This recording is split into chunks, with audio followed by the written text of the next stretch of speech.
Hello, I'm Matt Sage. This is your monthly magazine programme for Cambridgeshire, bringing you topical stories from Cambridge and the surrounding area. People, places, businesses and events. They are all here on Cambridge in and around.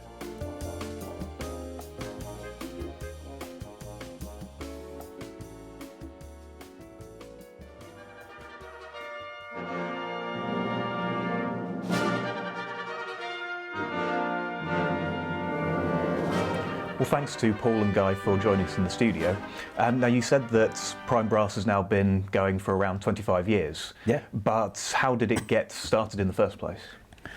Well, my wife still does run a dance school called Prime Movers, and bearing in mind this is mid to late 80s, we didn't have a lot of money, and she wanted to put on a dance show, wanted to raise funds to pay for costumes, and the only thing I was any good at was music, so I just put my thinking cap on and decided to busk in the old line yard before they did all the extension with the old red line up on its plinth. Yeah. And so I called a few acquaintances, musicians in the area, and said, look, I need to do this to raise money, I can't afford to pay. If you've got any brass ensemble music, bring it with you, meet me in the line yard at 10 o'clock Saturday morning, bring a chair. Yeah. And we'll just have a play and see what happens. And they did, and I think we raised about, after we'd paid ourselves out the car park and stuff, we raised about 80 quid. Yeah, we'd never leave until we knew we had enough money to pay for to get out of the car park. Yeah, so we, and on that day, we got our first gig. We got booked to play a wedding. Which was quite alarming considering we only just really knew each other's phone numbers, you know, and it's just, and literally it just grew from there. We didn't advertise, we used to get a lot of interest in the Lion Yard, and one thing would lead to another. We never really had time to advertise, did we? And I think one of the sort of dynamic things of what we did was we dressed up in full DJs, bow ties, the full regalia, and actually that, with our shiny instruments, just visually caught people's eye. And then obviously when they started to hear us play, then that really sort of garnered some interest in the group. Yeah. And it got to the stage where, I don't know if you remember, where before the extension on the Lion Yard, that corner where it stood is now where the escalators are nowadays. Well, we used to set up there and play for 3 or 4 hours sometimes, and it used to get really congested, and the shop owners would come out and try and chase us off, and the policeman, the local Bobby, was a bit of a fan. I met him later on, a few years down the line. He said, well, I didn't want to stop you playing because I used to like it. All he used to say is, look, if you get a crowd, just stop for 5 minutes to let them disperse. Yeah. And really, literally, that's how it started. And did you both know each other before you started? Indirectly, because we were practicing musicians in and around Cambridge, and we'd done a couple of gigs, but it was mainly through introductions, and word was going out that Paul wanted to set this little group up for this charity thing he was doing. So, and I'd heard a little bit about Paul from both good and bad, you know, and I thought, oh, this is a guy I'd quite like to meet, and you know, we sort of sing from the same hymn sheet, pardon, you know, the pun, but you know, we as soon as we met, we sort of hit it off really, and had sort of common goals and an interest in developing the group. Yeah. And how long did you then busk for before moving sort of into a more professional setting? Well, I mean, it's something we kind of came back to because as a weekly outing on a Saturday, it's great to get yourselves in front of people, but it's quite limiting if you've then got to do a concert in the evening. So then when we started to get busy, people want you to play at their wedding anniversary party, or we played village halls, fetes, all that sort of stuff. Yeah. So it then got to the stage where, well, we can't do that Saturday because we're off playing somewhere.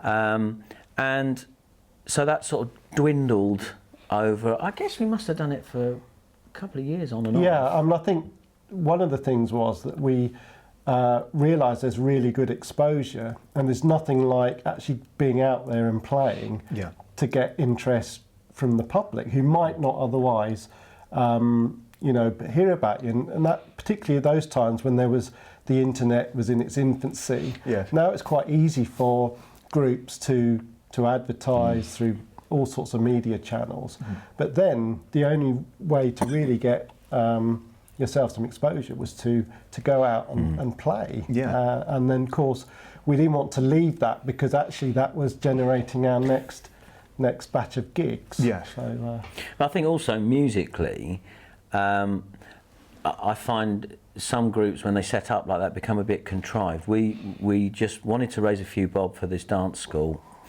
We had no time or resources to rehearse, so it had to be as good as we could make it in front of a live audience without making yourselves look silly. Yeah. And so it brings an extra level of concentration to what you do, but also working in a spontaneous way. If something goes slightly wrong, you can't just stop in front of it. Like, you've got to make it work. And I think that element of what we do has carried on throughout Prime Brass's history, where it makes us laugh.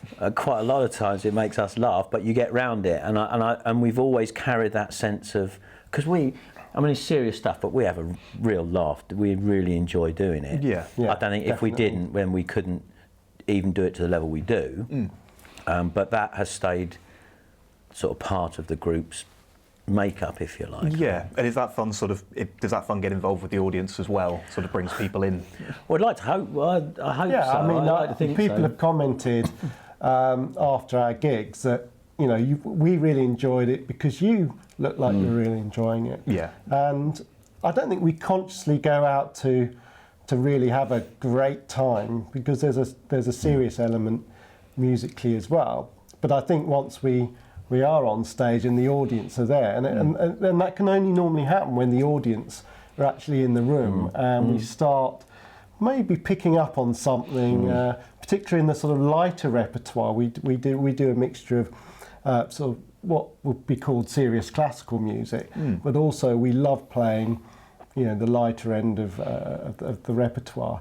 And in that repertoire, we particularly can engage with the audience and have a bit of fun. And normally that's a lot of that's sort of spontaneous. It's not something we practice, is it? Well, you can't. No, you can't. Exactly. You can't. And I think when we rehearse, the problem we have is we'll pick up a new piece. We'll say, okay, these 5 bars aren't working. Let's really sort that out. And we get to grips with it quite seriously. Yeah. You get in front of an audience and, I don't know, someone will laugh in the wrong place or clap in the wrong place, and I'll go off on one, or Guy will make a comment in the middle of a piece. Yeah. And the thing about it is, and I don't know, we were saying earlier, I don't know how we do it, but everything just moves and everybody goes with it. Yeah. And I think that's quite important, because it takes away that. I think an important part of what we do is that audience engagement. Yeah. And if it was too formal, it wouldn't sit well on us as performers. And audiences, I guess, have come to expect that level of spontaneity from us as a group locally. Yes. Yeah. So how many people started off when you were busking? Well, excuse me. Because I just phoned round randomly, I based the repertoire on the quintet. Right. There was a lot of the Philip Jones brass ensemble repertoire that we used to use, a Just Brass series. That, by the way, that's 2 trumpets, 1 trombone, 1 tuba, And French horn. French horn. Right. It's a pretty standard setup. For some reason, an extra trumpet player or 2 turned up on that first one, and that kind of sticks. So we were the country's most unusual quintet, because there were 6 of us. and I didn't know till a lot of years later that prime brass, 5 being a prime number, was quite important. But it was 5 or 6, of which we're probably the only 2 left that were originally there. Yeah. Alan, our tuba player, is just retired. Perhaps we'll talk about that later. But he was our original tuba player. So there were 3 of us right up until just the Christmas concert, in fact. Right. And the original trombonist, Helen Vollum, is now principal trombone of the BBC Symphony Orchestra. That's so. It's quite interesting watching the proms this year and telling my kids, "Oh, you see that lady trombonist there? You know, we used to sit in Lion Yard playing busking with it, busking." Oh, that's brilliant. You ever thought about trying to get her back? I've met up with Helen on a couple of. I went to the Derek Watkins Memorial concert down at Fairfield Hall, and I actually bumped into Helen. And I mean, she obviously, her schedule is really, really busy. And I think once we get to our 30th anniversary, we will probably do what we've done on several of our other anniversary concerts, invite past players back. And she would be one. It'd obviously be lovely to see her again if her schedule permits, really. You know. Yes. Yeah. So now, typically, when you do concerts in sort of West Road Concert Hall in Cambridge, how many people do you have performing then?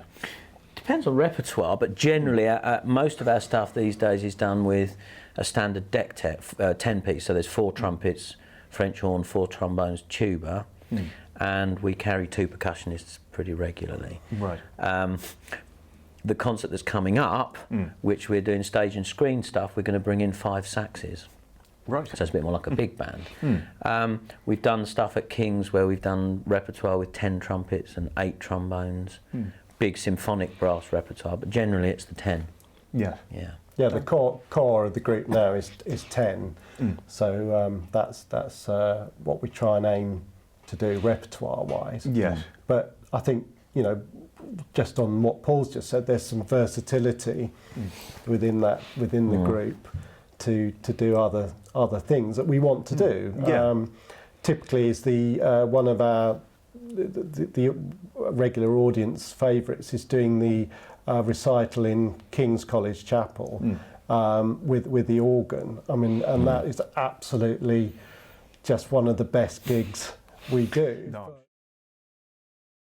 We do. No, I'm sure. So lucky. Not just because of the building, but working with Stephen Clebury, who's absolutely fantastic musician. Yeah. But also there's something about playing brass and organ in that very reverberant acoustic, and it's just really magical. And we normally get a big crowd, and it's a free concert as well. You have to pinch yourself, really. Yeah. You know, there's that. We never set out. I mean, when you start doing something like that, you don't think to yourself, "Oh, in 25, 26 years' time, I'm going to be having to sit and talk about the history of what we create." You don't do it, do you? No. And so, to sit in King's, and about 2 years ago, did Pixit an exhibition, which is 16 brass, with Stephen conducting. I'm sitting under that big screen with about 600 or 700 people, with my best mates playing this wonderful. How unreal is that? We're just so lucky. Yeah. You know, and we get the same in Ely Cathedral. We play over at St Albans Cathedral, Peterborough. We did with the choir over there, didn't we? Yeah. And it's taken us to these wonderful, wonderful places. Yeah. So nowadays, are these the sort of gigs that you do more than anything else? They're regular. I guess so. They're regular parts of what we do. Yeah. We also do our own concerts, like the West Road series of, the Christmas concerts that we've done. But they started off as pure family concerts. We did Prime Brass at the Circus. Space one we did, didn't we, at Arts Theatre, and then we happened upon the Christmas format. Yeah. So we do those. We went with the Philharmonic. Actually, we've had again the luckiest stuff. You know, we the Philharmonic Orchestra variously as individual players. We go in and dep or play with them from time to time, and they've done 3 tours in Europe. One in France, one in Holland, and one in Czech Republic. Yeah. And so we've played concerts in Prague, Amsterdam and Paris. Fantastic. In our own right as a group, because part of the deal for helping out, we go and help them extend their brass section for something like the Verdi Requiem. Yeah. And apart from the expenses side of things, part of the deal is that they put on a concert for us in one of these cities. So again, it's like, how did You that didn't happen? think you were going to be doing that when you were playing outside Lion Yard? No, you definitely don't. You don't. Yeah, that's a very interesting point. I mean, how that whole sort of seed has grown, and we tend to do less background gigs now. I was just thinking of the most unusual place we've ever been asked to play, and we opened a new bridge in Paddington Station. Right. They put a brand new bridge in, and they, for some reason, we got asked to do it. I don't know how it came about. I don't know.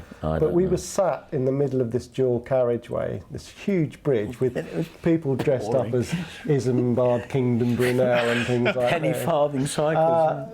You know, it was and we were sitting there thinking, what are we doing here? Yeah. You know, this is bizarre. It's just bizarre. But it's that sort of thing, and I think that came about through someone hearing us, you know, in busking, and said, that's what I was saying to you earlier on about never having advertised.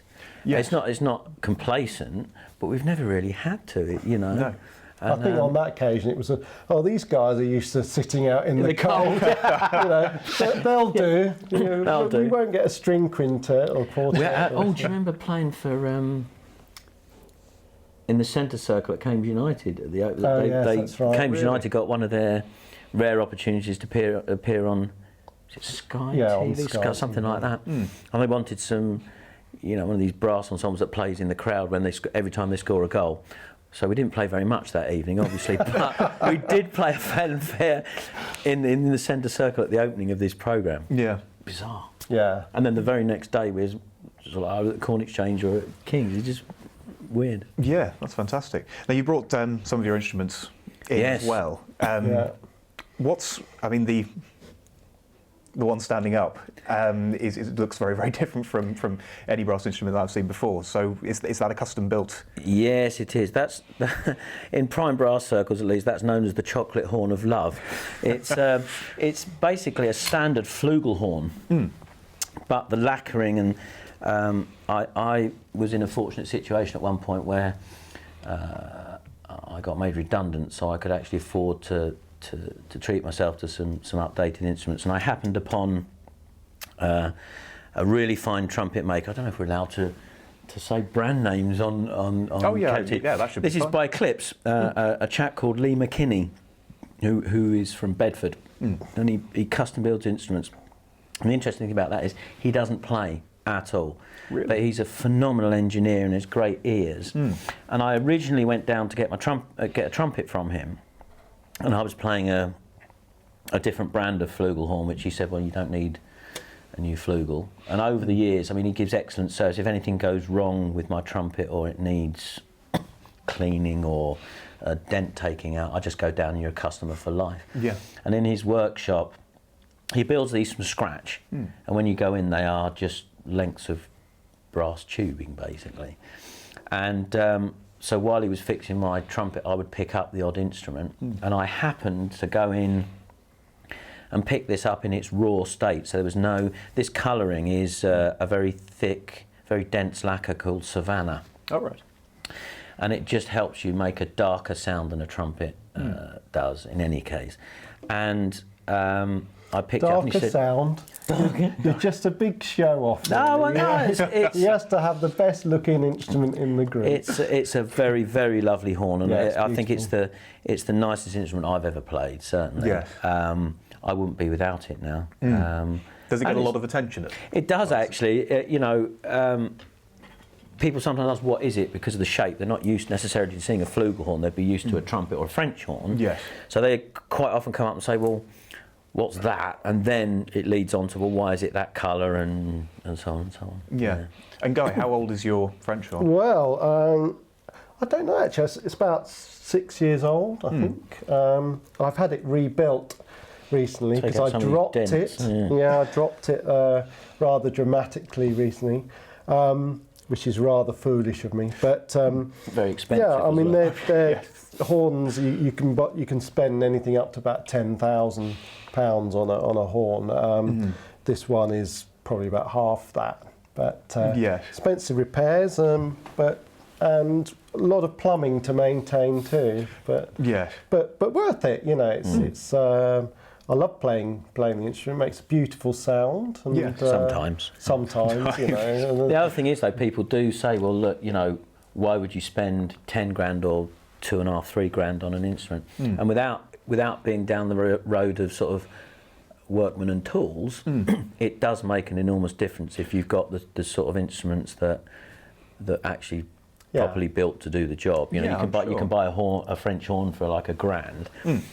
but you're not going to. It's not going to do the job that these sort of instruments do. These are basically professional level instruments, and you do have to pay that sort of money. Yeah, if you're going to be playing professionally, then you want it to be a professional sound. Yes. Yeah, that's interesting. We're not actually a professional group.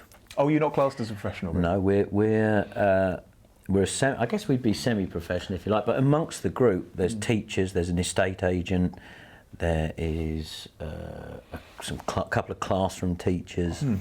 But when we come together musically, we work in we have a professional attitude. Well, we like to think so. Yeah, I mean, I think a group like Prime Brass, because it is a specialist ensemble, and it would be incredibly hard to make a living full time out of playing. So we all do sort of various different things related to music and other day jobs. But we absolutely aspire to a professional level, and we are a group that's recognised within the brass circle as being out there and doing things that other groups not necessarily doing.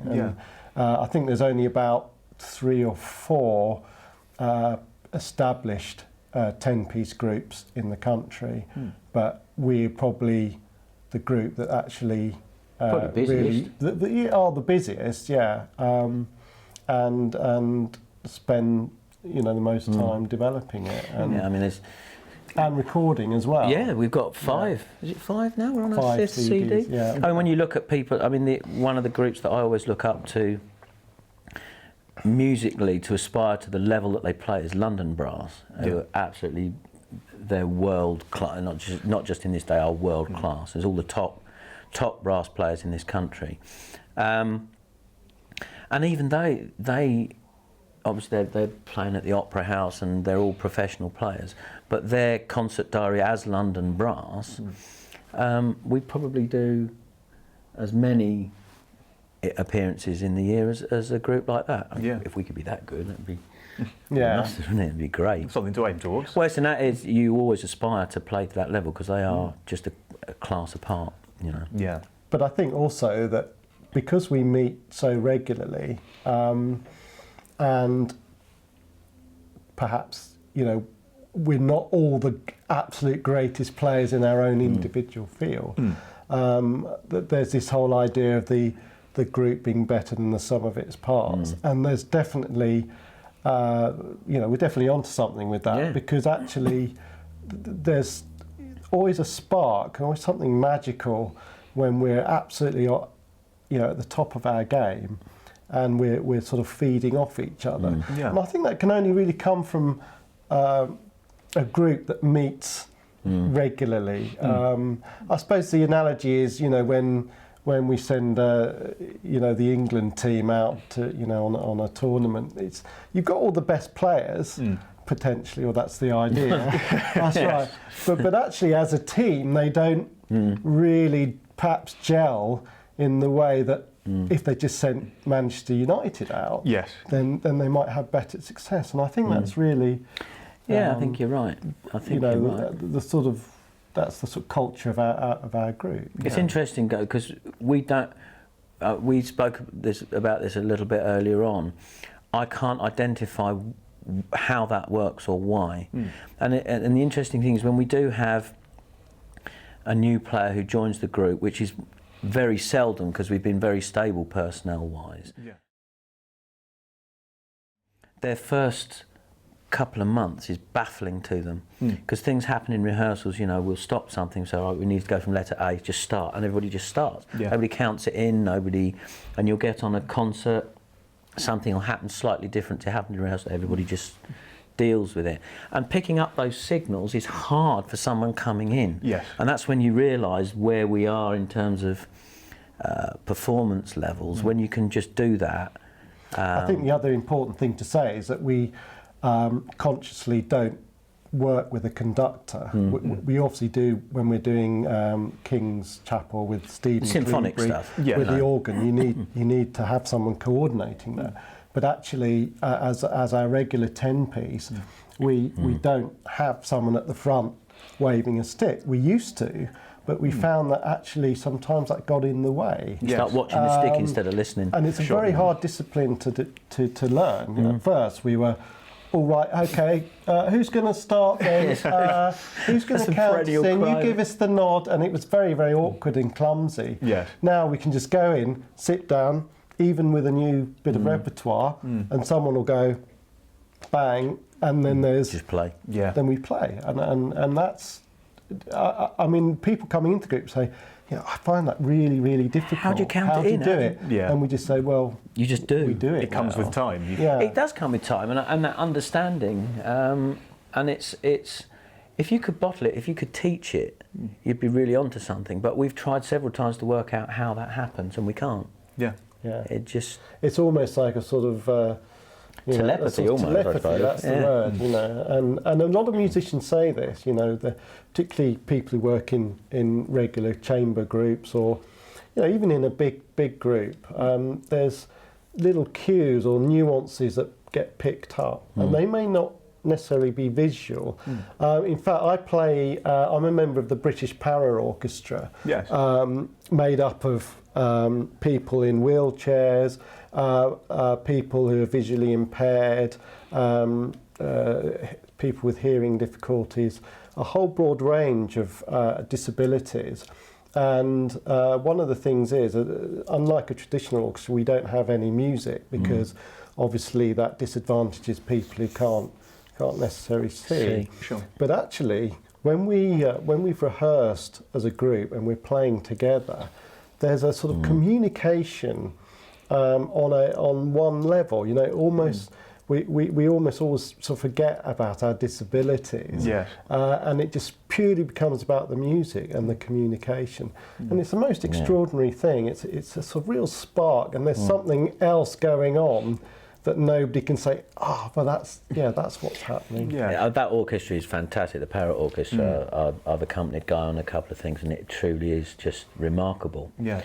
But that level of communication can also have its disadvantages, because we, especially Guy and I, but also Gary, he sort of does the management role and plays trombone, we've got a very similar sense of humour. Right. And over the years, there's certain touch points in any concert or when we're out socially where we know not to look at each other because it destroys us. We just collapse in laughter, and we've had to stop rehearsals for 10 or 15 minutes to compose ourselves. Because it'll be something like someone making a noise in the audience. Yeah. Or doing something. Or getting up to announce and just making a mistake, or it can be numerous things, but we just know that if I look at him, and I can sense him as well, smiling in the background, and I can't look. You just can't look at each other. And that is a lot of fun. That again, an audience, we don't do it deliberately, but when it does happen, that's one of the signals that an audience, you're saying about connecting with the audience. We're humans. We like a laugh. We can't sit there and pretend to be serious all the time. Of course. And when they see that level of communication going on in the group, it's quite. Apparently, it's quite. I mean, not a lot of people pick up on it and say, "Well, you know, we're having fun, because we can see you're enjoying it too." And it kind of breaks that wall between you and the audience. And just brings everybody close together and more enjoyable. Oh, absolutely. I mean, these days, especially in a lot of concert halls where you've got stages, that's hard to do. And like with we've always worked at that connectivity with an audience. I mean, that's what. Again, coming back to being lucky, being able to have West Road. Yes. It's like the Christmas one where they filled the orchestra pit, they covered it over. We were able to virtually sit with the audience as one, and that we actually really loved. Well, the basis of that whole gig was almost us sitting in our living room at Christmas. Yes. You know, having round a bit of the fireside, having a few 100 friends round, as I do, you know, and just basically enjoying a few Christmas numbers, getting them involved in a bit of singing, Christmas singing people, and I think it worked from that point of view, and it felt quite cosy and natural to be playing on that stage on that evening. Yeah. And this element of kind of putting on a show where you have it set up like it's a lounge, that's kind of a regular thing for you guys, isn't it? Yeah, what we try to do, I mean, it would be very easy to become formulaic. Yeah. Christmas is Christmas. Christmas and brass, again, it would be easy just to pull the standard things out of the bag and do a Christmas concert. Yeah. And I guess the first couple were a bit like that in a way. Yeah, I mean, but Christmas time, brass players very, very busy. It's something about Christmas. There's a lot of brass with hymns. We do a big concert at Ely Cathedral and things like that. So there's an association with brass at Christmas. And I think what had happened is we realised that we played at a lot of carol concerts, which were quite, stuffy. Well, they're traditional but stuffy. And there's the audience. They come out on a freezing night, sitting there. Perhaps one or two of the partners don't really want to be there. And there's this, and there was a lot of that sort of repeated formula. And we decided, well, if we're going to put on a concert, let's put on a concert where we know people want to be there. Let's engage the audience. There's nothing wrong with laughing at Christmas. Different. No, you know what I mean? Having fun. Yeah. So, because it ties up, it came out of the family concerts series that we started off with Prime Brass at the Circus. And I think somewhere there may be some footage, there's certainly photographs. We were all in clown costumes with wigs and we squirted water and we had a car that felt, So it adds slightly unexpected, again, slightly more relaxed. And the Christmas one, we've done Frozen Christmas, Christmas Around the World, this last one, Christmas Around the Fireside. Yeah. And it just breaks it up. It doesn't take away from the Christmas message or we try and find new arrangements of traditional Christmas things. Obviously, there's got to be a slice of Mr. Christmas, Mr. Rutter in there. And inviting a choir in, so you've got children's voices at Christmas, beautiful. And then to put the two sounds together, that floats our boat in terms of musically and just enjoying Christmas. And really, one of the big things out of the Christmas ones, we quite often get comments. The people aren't going to come and say that was rubbish, I didn't like it, although we've had a couple of complaints that they couldn't sing enough or something one year. But generally they come away, we get quite a lot of people coming up saying, we know our Christmas has started, we've been to the Prime Brass Christmas show. This was our 7th, I think. Yes. Yeah. This one just gone. And we've got bags more of that type of stuff in the pipeline for Christmas one, and also we're going back to doing a mid-year family concert in June. Yeah. Well, it's nice it sort of turns it from a very formal concert into almost sort of a family show, but with really good music. Yeah, that's the idea, hopefully. Yeah. I mean, we never let go of the importance of doing really good music. And I think it would be too easy to dress it the other way, where you go over the top on the show side, and then the music becomes less important. Yeah. So we try and keep that in equilibrium. We work hard at that programme as well in terms of rehearsing it. Yeah. Quite often, you will have seen this time round, where the get into the hall itself, just to get to the stage where, because we had the fireside, we have the overhead projector down, we change things around, we very rarely get in more than about 2 hours before curtain up. Right. So that's an hour and a half working time by the time you have to open the front of house. And we go in its raw state, so you have to pull the lights, you have to set the screens up, build whatever, because sometimes we have quite elaborate lighting and Christmas trees and rat trays, all that sort of thing. That all has to be done. Yeah. And this year, I mean, over the years that we've been doing it, it becomes easier because everybody plays a part in putting, you do the chairs, you get the stands, you get the tinsel, and everybody. And this year we were able to have a cup of tea before the sound check. This year, which was great. It was extraordinary. But it must take a lot of sort of pre-planning in order to make sure it is all done. Yes, time. I mean, there's a lot of. Thank God for emails and things like that. And these days, a lot of emailing, a lot of planning, especially when you bring in a third party like a choir. I mean, the choir was 90 strong this year, right? Which was the biggest one. So the logistics, the look and the feel is left to a couple of us to decide. Because if you left it open to everybody in the group, you'd never come to a consensus. Yeah. Because there's some strong characters in Prime Brass, as you can imagine, and everybody's got their idea. At some point, you have to come to a decision. So generally, that's left to we have a basic sort of management committee. I mean, I don't like running things by a very committee. Small M. Yes, that's right.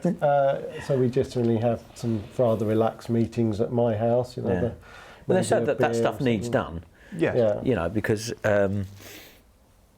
arranging rehearsals, and the thing is, because of this spirit thing we've just been talking about, if you have more than 2 maximum people who are normally in the group who can't be at a rehearsal for a particular reason, it's not worth rehearsing. Yeah. So if we've got a dep, you have to arrange for the dep to be there. You have to tip them off about the music they're going to be playing.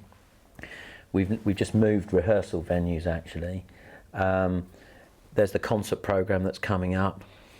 We've had quite a lot of correspondence after Christmas with the new CD, in talking to people like Derek Bourgeois, who's very kindly given us some quotes and stuff to put on the website. So the website has to be administered. There's all those sort of stuff, quite apart from the point where you get to sitting down with your horns and doing our thing. You know? So what do you think now is the sort of future of Prime Brass? Well, to stay alive for the next years to get to the 30 years. Try not to have any more silly accidents. Oh yeah, I mean, we've both of us have been hit with Bell's palsy in the last couple of years, which takes away your control of muscles and stuff like that. He fell out of his roof and all that sort of thing. I mean, we never started up. I mean, the most successful groups and people I know just took advantage of the opportunities that arise. You could have a plan and say we want to be on primetime telly with our own show. Realistically, it's not going to happen. So what we strive to do is whatever comes up is to make, or to really attempt to play to our full potential. Work hard in rehearsals, which is also a lot of part of the fun of it, although it's hard work. We never sit on our laurels. We're never going to sit back and say, come and book us, we're here. You know, if we have a period where there's not a lot of gigs in the book, then we will put our own concert on somewhere, or we'll talk to a choir and say, look, let's do a collaboration, let's do a concert together. So it's just really to push forward musically, keep the repertoire fresh, keep in front of audiences in our patch, which is Cambridge and slightly beyond. And I think more importantly for us really is to still enjoy. If you didn't enjoy what we do, if you saw the dark side of it, the hassle about going out on a freezing Thursday, someone suddenly saying I can't be at the rehearsal, or someone turning up and they haven't got the music.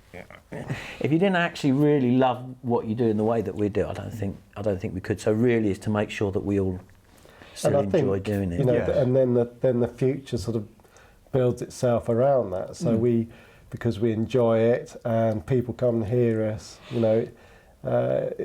We've taken some unexpected paths and done things, you know, like the gig on the bridge and stuff like that. I mean, there's almost there's an element of planning and some milestones in the year, but actually, you know, we could find ourselves at any time being asked to do something quite unusual. And we'll rise to that challenge. But I think the other thing is, since I mean, my attack of Bell's palsy, yours was what, a year ago?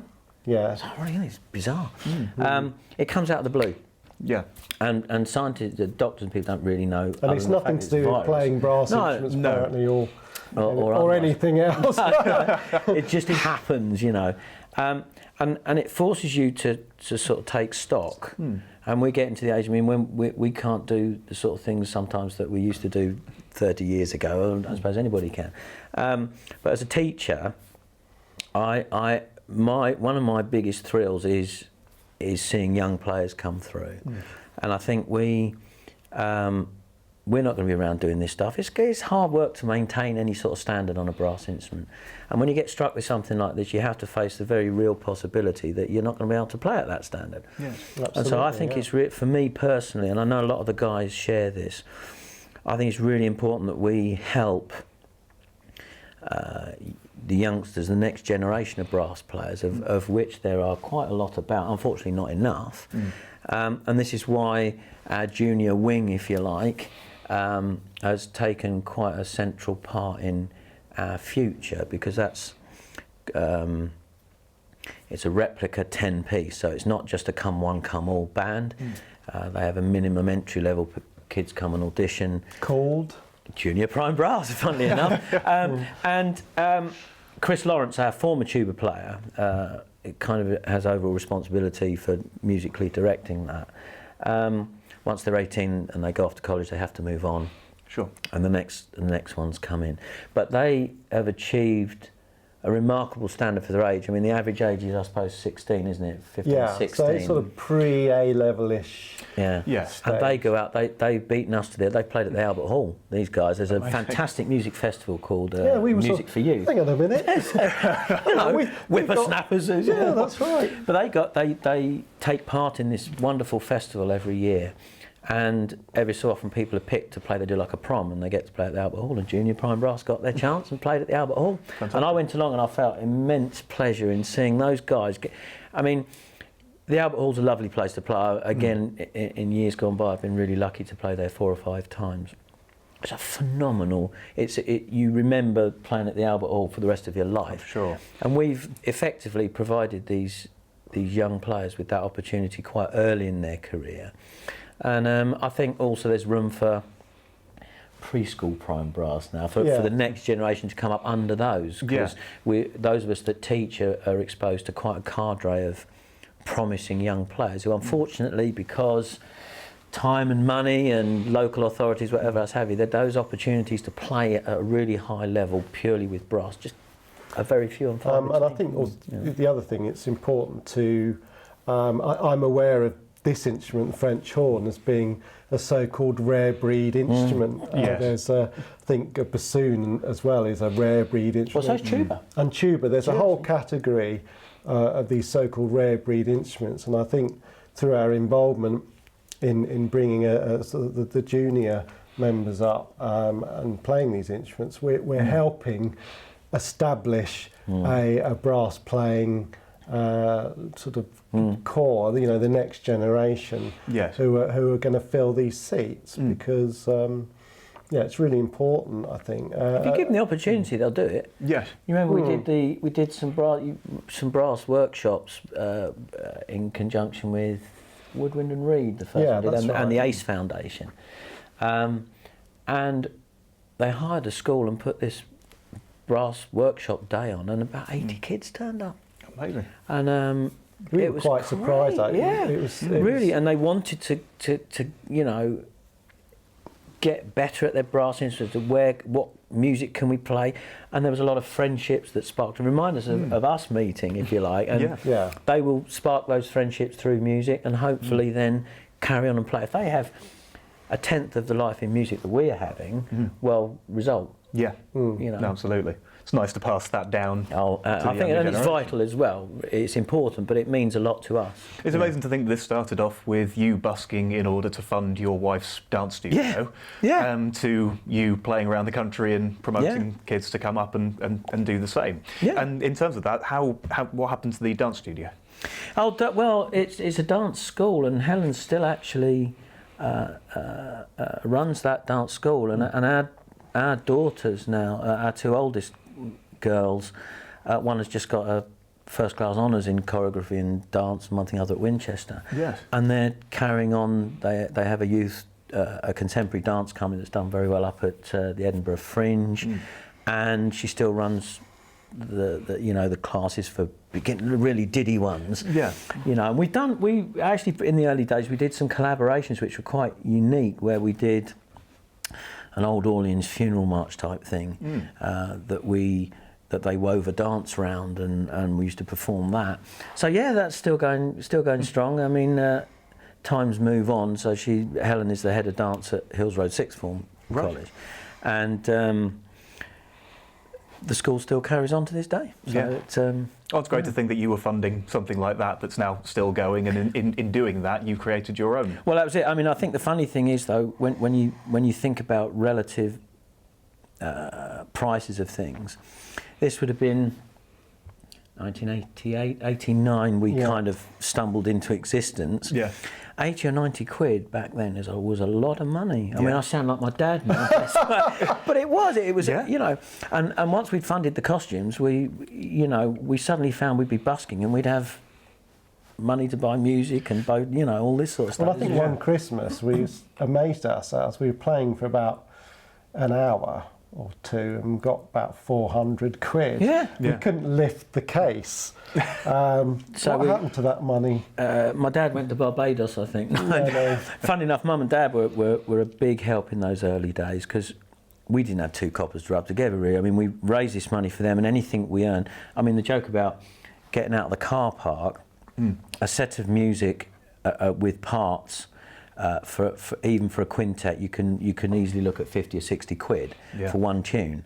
So you know, the repay on that is quite a lot. And Mum and Dad used to, because we were a bit ragtag and bobtail, because we were all young, sort of just trying to scratch a living anyway. So my mum, bless her, she came to see us in Line Yard once, because we used to pull quite a big crowd, and so you can't go playing like that. You look like you don't match. So they go off to Tie Rack or another brand of bow tie shop, and come back with a bag with matching bow ties and cummerbunds, and you know. So it's been a real sort of family effort, and all our kids have grown up with it. So our wives, whether that's a good or bad. Yeah. Going out again on a Thursday morning. But I mean, we do, you know, we acknowledge the input that people like that make in various ways. I mean, obviously our wives and partners have a lot of tolerance of us, because we do, you know, without fail on a Thursday. I mean, we have August off, I think, for people to go on holiday and stuff. Yeah. And even the last 5 or 6 years, we've come. We've had some important. We've had our 21st anniversary. We've just had our 25th anniversary. Yeah. So we invest in. We put on a black tie dinner, either at one of the colleges or, you know. So wives and partners, no instruments, no playing. Yeah. We just sit down together and have a really nice quality meal and chat, and a nice evening to, you know, say thank you to the wives and partners. And we invite Stephen Clearbury's been along, and Paul Patterson, people like that who have helped us out or have been involved with the group. And that's a nice way of relaxing and sort of thanking those people that have helped us and still do help us. Yeah, absolutely. Well, hopefully it continues to grow and become even more successful, especially with the younger people coming up. Definitely, Hope so, yeah. And thank you for joining us in the studio. Oh, thank you for asking us. Thank you very much.